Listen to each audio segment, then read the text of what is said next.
Good morning students. तो आज है लेक्चर नंबर 3। तो आज के हम इस लेक्चर में डिस्कस करने वाले हैं indicator diagram.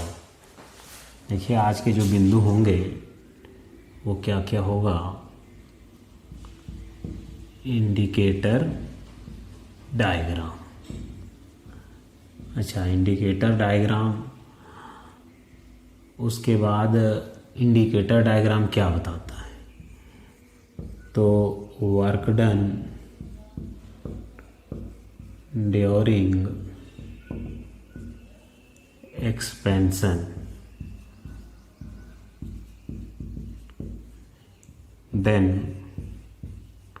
Work done during compression of a gas।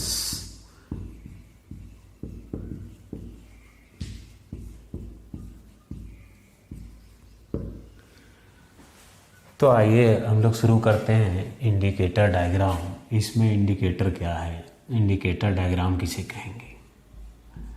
तो किसी थर्मोडायनेमिक सिस्टम का स्टेट इंडिकेटर डायग्राम। तो इंडिकेटर, अच्छा डायग्राम क्या है, ये ग्राफ खींचा जाएगा, है ना। तो इंडिकेटर डायग्राम किसे कहते हैं, कोई भी थर्मोडायनेमिक सिस्टम ले लीजिए आप। कंसीडर आ थर्मोडायनेमिक सिस्टम। अब इस थर्मोडायनेमिक सिस्टम के स्टेट्स के बारे में स्टडी करना है आपको, या इसका बिहेवियर ऑब्जर्व करना है। तो इसके लिए आपको कम से कम, है ना, एटलीस्ट 2 थर्मोडायनेमिक वेरिएबल्स नोन होने चाहिए। तीसरा तो अल्टीमेटली आ जाएगा स्टेट ऑफ थर्मोडायनेमिक इक्वेशंस से, है ना। So the state of a thermodynamic system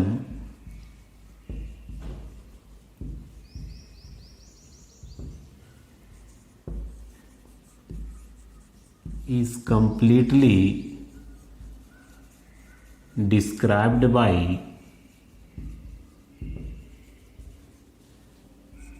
only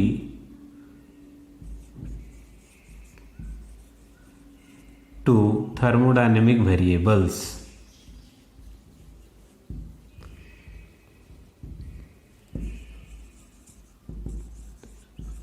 आपको मालूम है कि यदि 2 thermodynamic variables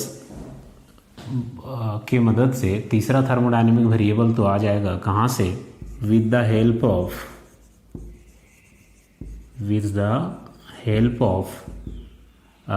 equation of state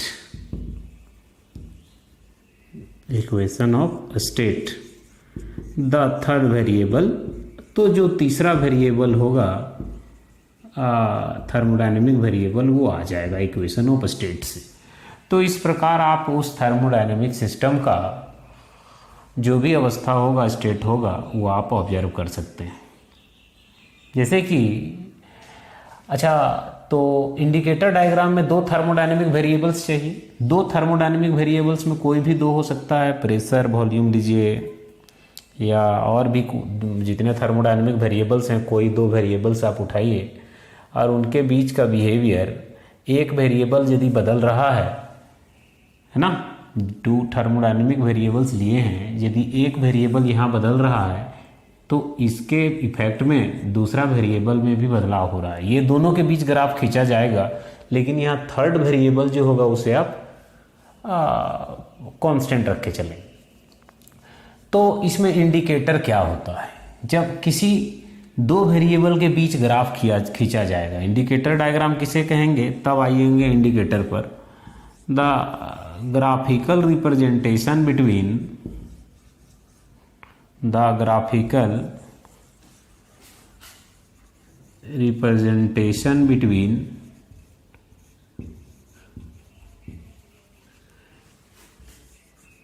two thermodynamic variables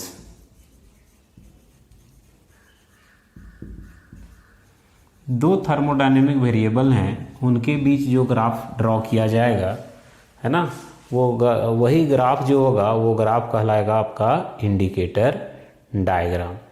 यहाँ पर आप देखिए ये डायग्राम जो होते हैं वो एक डिवाइस के मदद से ड्रॉ किए जाते हैं, वही डिवाइस कहलाता है ना।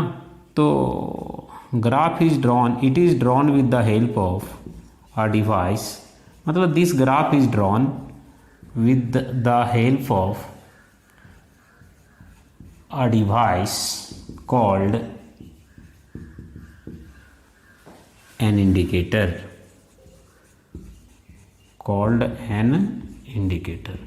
तो इंडिकेटर एक डिवाइस है जिनके हेल्प से ये डायग्राम ड्रॉ करते हैं हम।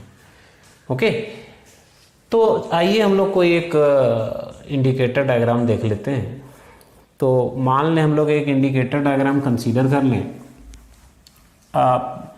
प्रेशर और वॉल्यूम, दो थर्मोडायनेमिक वेरिएबल्स को ध्यान में रखकर।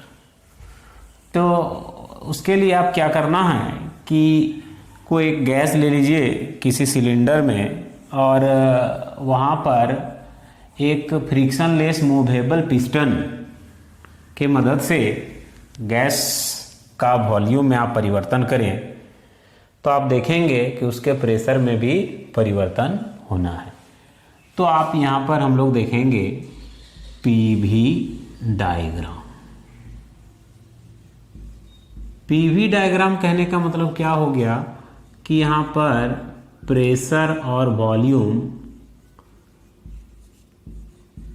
Pressure and volume are thermodynamic variables, thermodynamic variables. अच्छा, जब एक में परिवर्तन किया जाए, जैसे कि आप उस कोई गैस कंसीडर कर लें और उस गैस के वॉल्यूम में आप परिवर्तन करेंगे तो आप पाएंगे कि उसके प्रेशर में भी परिवर्तन हो रहा है अंडर द थर्मोडायनेमिक ऑपरेशन।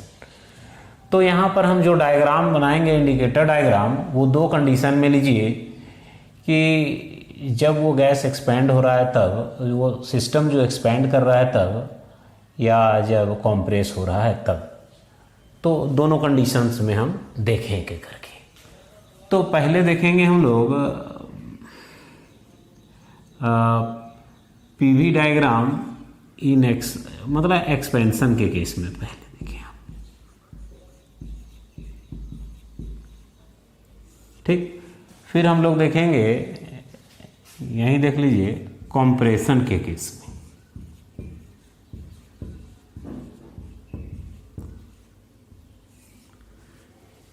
ठीक, तो आपको एक गैस कंसीडर कर लें और वहाँ पर देखिए अब दो स्केल लेना होगा प्रेशर एंड वॉल्यूम का। तो दो स्केल हम कंसीडर करेंगे।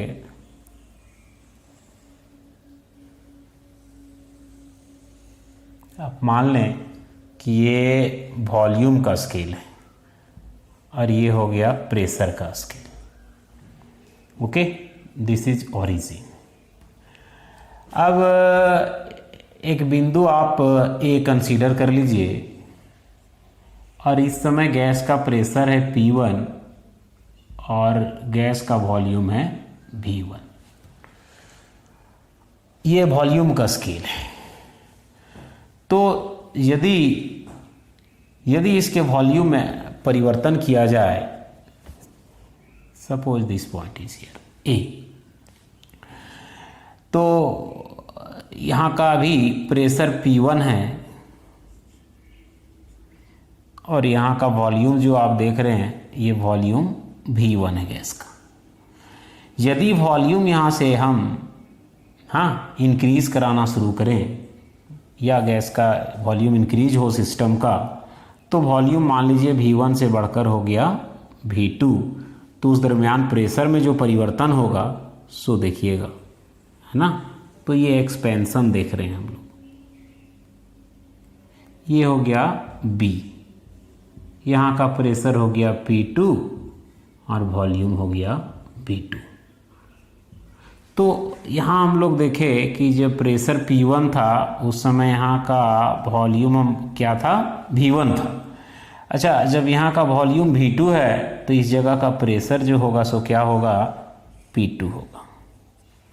अब देखिए ये थर्मोडायनेमिक एक्सपेंशन है, ये है ना पीवी डायग्राम का।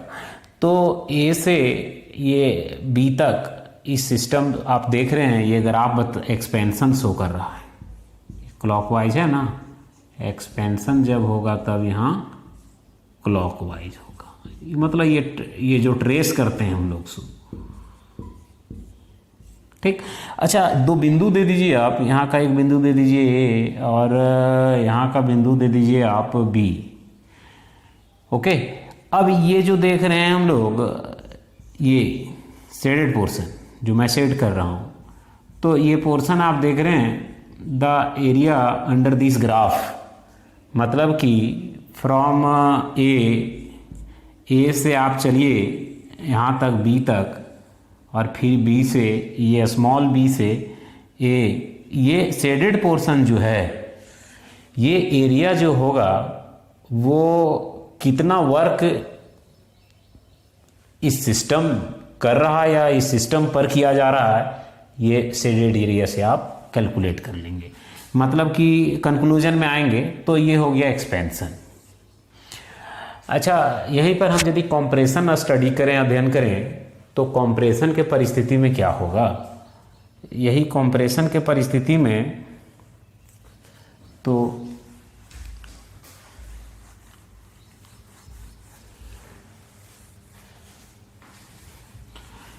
कॉम्प्रेशन के केस में भी हम लोग देखते हैं कि पीवी डायग्राम किसी थर्मोडायनेमिक सिस्टम का कैसे ड्रॉ करेंगे।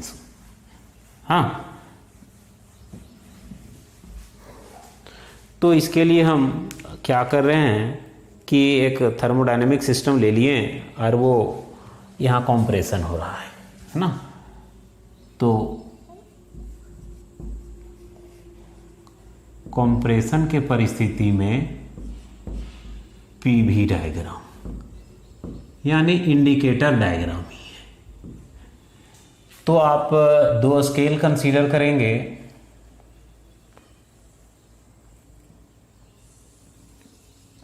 तो एक स्केल में तो वॉल्यूम लेना है, इसमें परिवर्तन, और दूसरा स्केल में आपको प्रेशर लेना है। तो अब आगे देखें, ये हो गया ओरिजिन। तो अब कंप्रेशन कराना है, तो इस केस में आप मान लीजिए कि अभी वॉल्यूम जो है सो V1 है। हाँ, गैस का, इस थर्मोडायनेमिक सिस्टम का वॉल्यूम V1 है, उस समय प्रेशर इसका P1 है, उस समय इसका प्रेशर P1 है। तो ये लाइन आगे बढ़ाइए, आप पाते हैं कि P1 और V1 इस बिंदु पर, मतलब यहाँ पर, तो ये मान लीजिए A बिंदु नाम लीजिए, और उस समय इस गैस का प्रेशर कितना है, P1 है, और वॉल्यूम कितना है, V1 है। अब यहाँ से वॉल्यूम आप डिक्रीज कराने लगे, कंप्रेशन कराना है ना, तो यदि हम वॉल्यूम डिक्रीज कराएंगे तो हम पाते हैं कि प्रेशर जो है सो यहाँ पर बढ़ता है। तो यहाँ पर हम जो ग्राफ ट्रेस करेंगे, वो ग्राफ किस तरह ट्रेस होगा वो देखिए। तो जैसे जैसे वॉल्यूम घटता जाएगा, वॉल्यूम घटता जाएगा, मान लीजिए कि वॉल्यूम आप घटा रहे हैं और V1 से घटाते घटाते वॉल्यूम आपका आ गया V2 तक। हाँ, तो उस समय प्रेशर में भी परिवर्तन होगा, वॉल्यूम घटा रहे हैं तो प्रेशर बढ़ेगा, लेकिन यहाँ पर जो ग्राफ होगा वो ग्राफ एंटी क्लॉकवाइज होगा, एंटी क्लॉकवाइज। तो इसे आप यहाँ मान लीजिए कि प्रेशर हो गया P2 घटकर, ये बढ़कर, सॉरी, वॉल्यूम घटकर और प्रेशर बढ़कर। तो मिला दीजिए, यहाँ ग्राफ ऊपर जाए तो जाने दीजिए। देखिए, अच्छा, ये आपका पॉइंट B मान लीजिए, और यहाँ का प्रेशर हो गया P2 and the volume of the gas is now V2। अब ये जो ग्राफ हम लोग देख रहे हैं ये तो अब कॉम्प्रेशन का हो गया ना, तो ये हो गया कॉम्प्रेशन।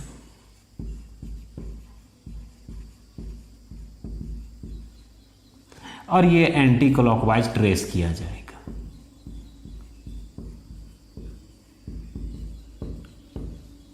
जनरली ये ध्यान में रखना है। अच्छा, अब यहाँ स्मॉल ए दे दीजिए, स्मॉल बी दे दीजिए। अब ये इंपॉर्टेंस देखिए ग्राफ का, हम इंपॉर्टेंस ऑफ पीवी डायग्राम है ना,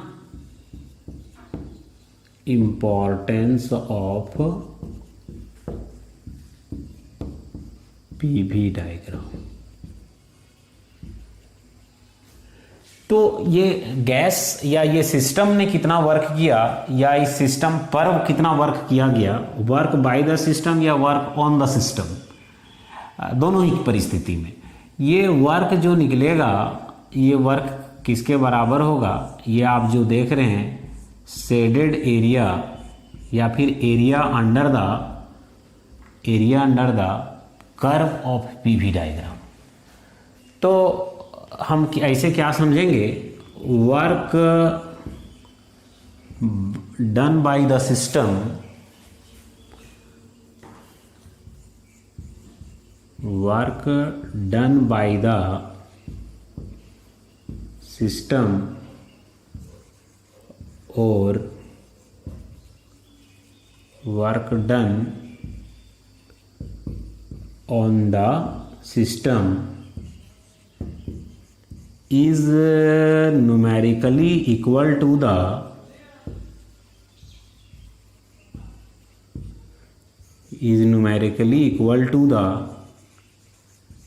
area under the curve of PV diagram. तो इंडिकेटर डायग्राम में जो कर्व देख रहे हैं आप, उस कर्व के अंदर जो एरिया है, ये एरिया क्या दर्शाएगा कि यहाँ पर वर्क बाय द सिस्टम या work done on the system. Okay, तो ये जो मुख्य बातें हैं वो आपको समझना है। तो पीवी डायग्राम क्या बताएगा, work done on the system या work done by the system. Clockwise में जब ट्रेस करेंगे हम साइकिल या ग्राफ को, तो वो एक्सपेंशन शो करेगा, और एंटी क्लॉकवाइज में जब हम ड्रॉ करेंगे तो वो कॉम्प्रेशन शो करेगा। तो ये था इंडिकेटर डायग्राम क्या है, और उसमें से एक पार्ट हम लोगों ने देखा पीवी डायग्राम, फिर हम लोग देखे इम्पोर्टेंस ऑफ पीवी डायग्राम। अच्छा, अब हम लोग आगे देखेंगे कि ये वर्क कैसे कैलकुलेट होगा, है ना। ये आप यहाँ से यहाँ तक का यदि एरिया कैलकुलेट कर पाएँ, है ना, हमने तो कह दिया यहाँ से यहाँ तक का यदि आप एरिया कैलकुलेट कर पाएँ, ये एरिया, तो आप work done by the system आप कैलकुलेट कर पाएंगे। तो हम कैसे कैलकुलेट करेंगे, वर्क निकालने भी देख लीजिए।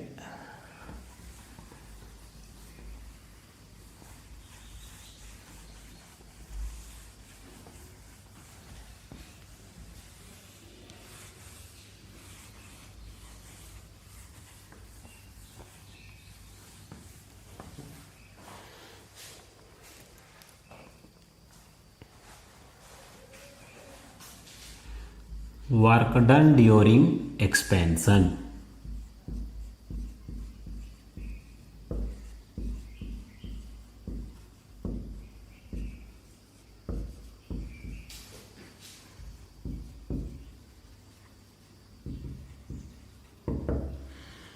तो सबसे पहले आपको एक सिलेंडर कंसीडर करना होगा। तो सबसे पहले हम एक सिलेंडर कंसीडर करते हैं। हमने एक सिलेंडर कंसीडर किया और एक मूवेबल पिस्टन अटैच किया जाए इसमें, फ्रिक्शनलेस मूवेबल पिस्टन।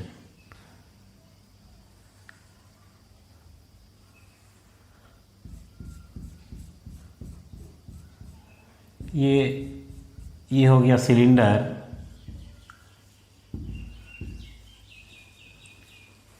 और इसमें gas,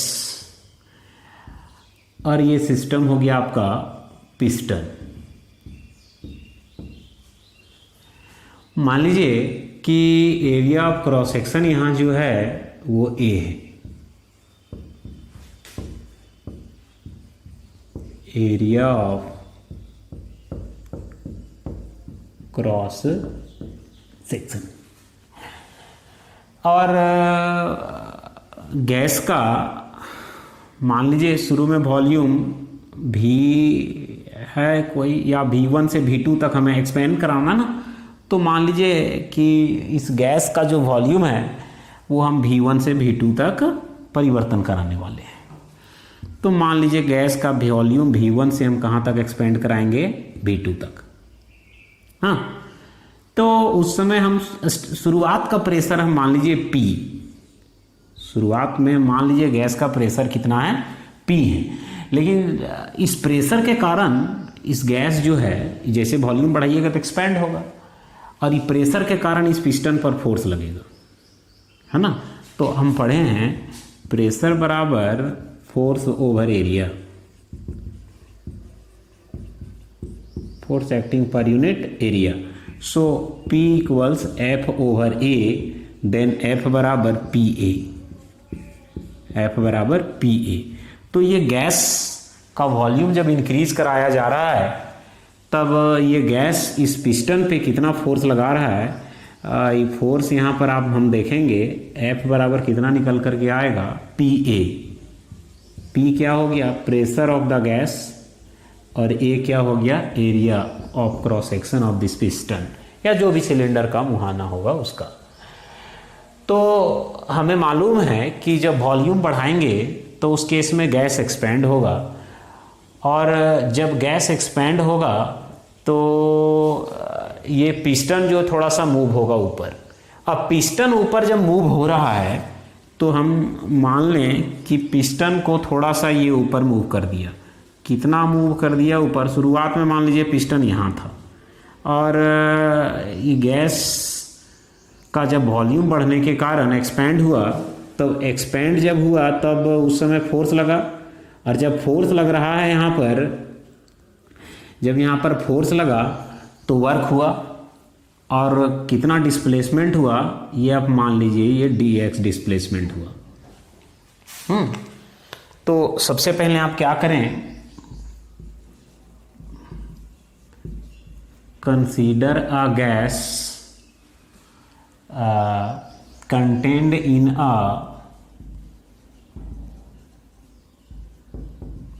cylinder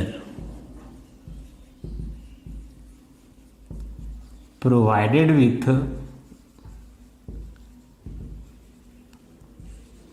a movable piston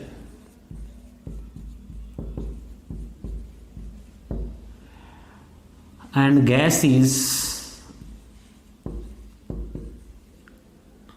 being expanded।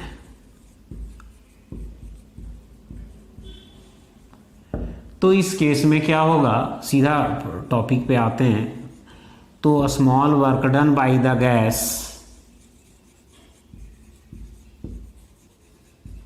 During on gas on the piston during expansion. Expansion के दरमियान ये गैस जो है वो पिस्टन पे कितना वर्क लगाया, तो स्मॉल वर्क आप मान लीजिए DW टोटल कैलकुलेट करेंगे हम, और फोर्स बराबर हम लोग पढ़े हैं, ये वर्क बराबर पढ़े हैं फोर्स इनटू डिस्प्लेसमेंट। तो फोर्स लग गया मान लीजिए F, और डिस्प्लेसमेंट कितना, पिस्टन को कितना डिस्प्लेस कराया ये dx। तो DW इक्वल्स टू F बराबर हमने क्या देखा PA, और यहाँ क्या हो गया dx। यहाँ एरिया ऑफ क्रॉस सेक्शन और ये सेपरेशन, ये पार्ट और ये पार्ट मल्टीप्लाई होकर क्या हो जाएगा वॉल्यूम। तो हो जाएगा स्मॉल वर्क डन बराबर P इंटू DV।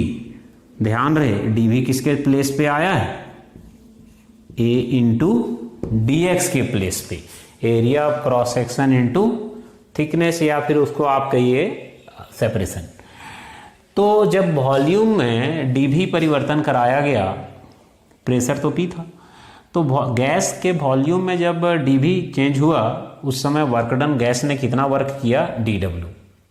हम वर्क ही तो कैलकुलेट करना है। अब गैस टोटल कितना वर्क, ये सिस्टम टोटल कितना वर्क कर रहा है, वो वर्क ना कैलकुलेट करना है हमको। ये एनालिटिकल ट्रीटमेंट है। बाकी तो ग्राफ के माध्यम से हम लोग देखे ही थे कि ग्राफ के अंदर जो एरिया होगा वो एरिया कैलकुलेट कर लीजिए, वो बता देगा कि वो सिस्टम कितना वर्क कर रहा है। लेकिन इस तरह से यदि हम देखें, अब टोटल वर्क निकालना है, total work done by the gas,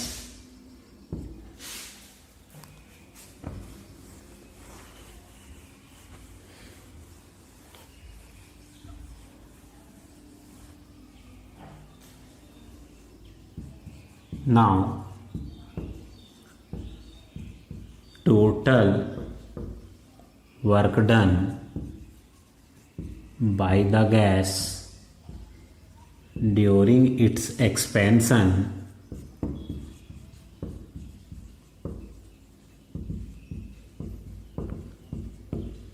from volume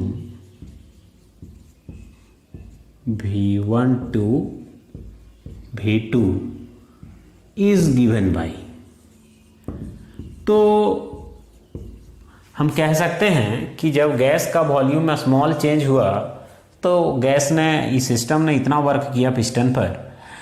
अब जब वॉल्यूम, शुरुआत का वॉल्यूम मान लीजिए V1 और फाइनल वॉल्यूम V2, तो V1 से एक्सपेंड होकर के V2 तक गैस का वॉल्यूम बढ़ गया, तो टोटल वर्क डन, इस दरमियान गैस ने कितना वर्क किया, तो वही लिखे हैं, work done by the gas during its expansion from its volume V1 to V2।